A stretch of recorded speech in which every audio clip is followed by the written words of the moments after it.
There is a poem from Siegfried Sassoon, one of the trench poets, which is not the subject of today's poem, but it is a poem that I want you to have in mind while we read the subject of today's video. The poem that I'm going to read first is They by Siegfried Sassoon, and it reads as such. The bishop tells us, when the boys come back, they will not be the same, for they'll have fought in a just cause.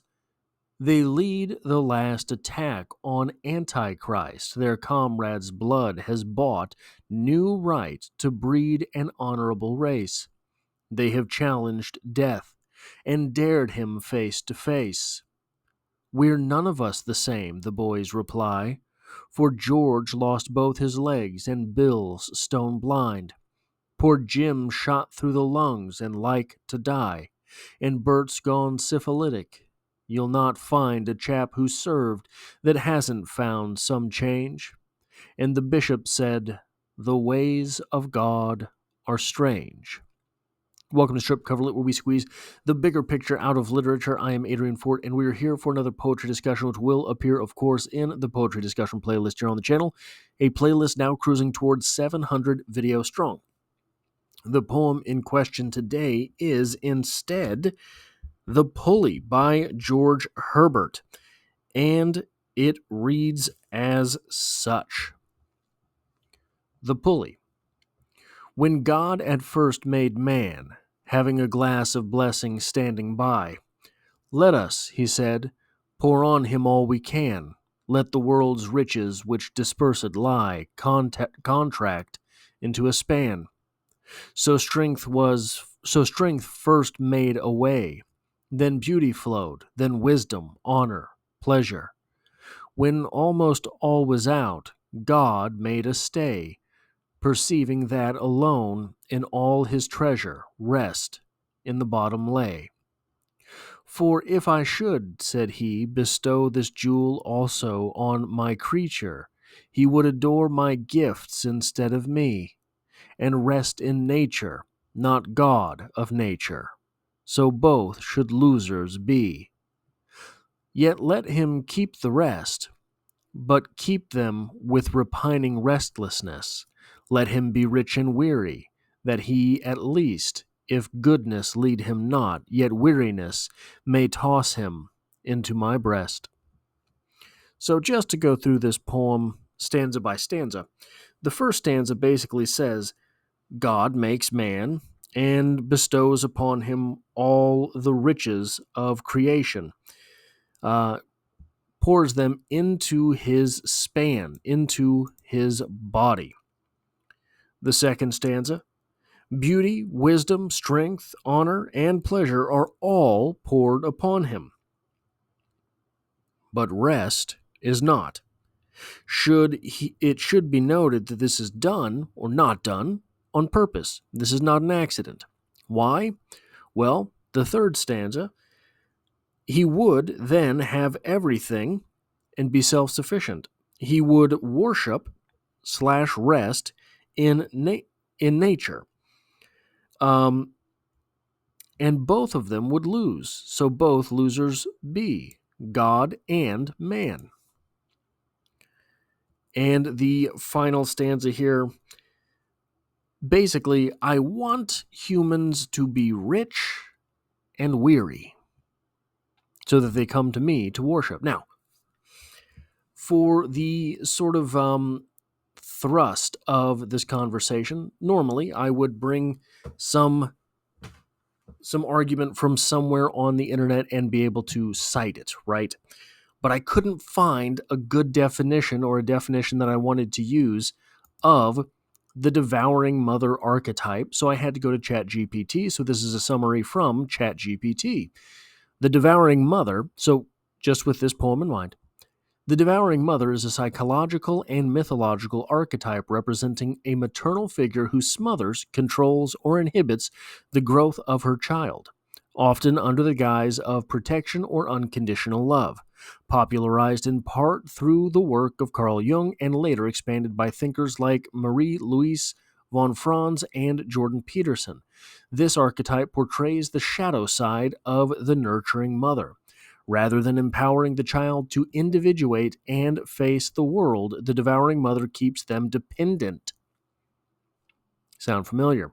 Fearful and emotionally enmeshed. She may withhold approval unless the child conforms to her expectations or worships her, foster helplessness, or view independence as betrayal.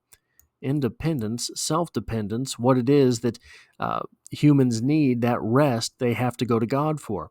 While the archetype can manifest in both men and women, it's especially discussed in relation to mothers who unconsciously consume the identity of their children. In mythology, this figure appears in tales like Hansel and Gretel, the witch who fattens and eats the children, or Mother Gothel in Rapunzel, who imprisons the child under the guise of love. Psychologically, the archetype represents the danger of overprotection, emotional manipulation, and arrested development. The devouring mother often stems from her own unprocessed trauma, loneliness, or unmet needs, making the child a surrogate for emotional fulfillment. In order to grow, the child must symbolically escape or slay this archetype, embracing autonomy, risk, and transformation. In literature, the devouring mother may appear as a domineering matriarch and martyring caregiver, or even a well meaning figure whose love becomes a cage. She embodies the danger of too much love, too little freedom. Does that or does that not sound a lot like the picture of God painted here by George Herbert, the devouring mother? Creating something and then keeping it dependent upon you. Is this an accurate representation of the God as understood by George Herbert? I think that the poem is really meaning a bit of wit and humor, but is this an apt description regardless? If you have to seek out God in order for salvation, is that not a lot like this same description, this same story here from George Herbert? You have to go to God for rest. You have to go to God to worship. God designed things in that way. It is sort of so. The irony here is that this is the devouring mother, and God is often described as the father, right? So, an interesting twist from that perspective.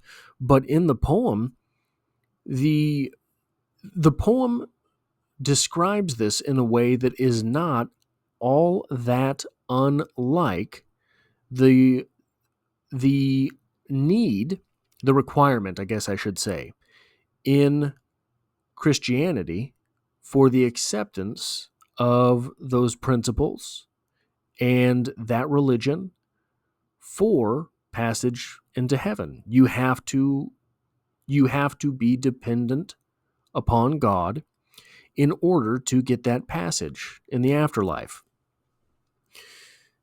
One of the things that is interesting in an interesting argument in the religiosity versus irreligiosity world, the Christian versus atheist world, is that God created man, then created sin, then said that you can't get into heaven if you are a sinner. And the only way to get into heaven is to ask for my forgiveness and be pure at heart, right? Well, that didn't work very well, and God went ahead and had to send a flood. And then everything started over. And, well, that didn't work very well. And so God had to send his son to be a blood sacrifice to himself in order that your sins be forgiven. And then you had to ask forgiveness. So I think that the principle of this poem is one of the core foundational principles in Christianity. I don't know that it's the same in Judaism. I don't know that it's the same in Islam. but certainly it's there in Christianity. It's, all religions are with their quirks, but certainly that is there for Christianity. That is all I have for this poetry discussion. If you like or appreciate what it is that I do here, hitting the like button really does help me out, as it tells YouTube to share this video with other literature lovers. If you find yourself here by chance but not design, literature is the only thing I talk about on this channel, dropping multiple videos every single week. There's poetry every Monday, and I hope to have you back for the next one.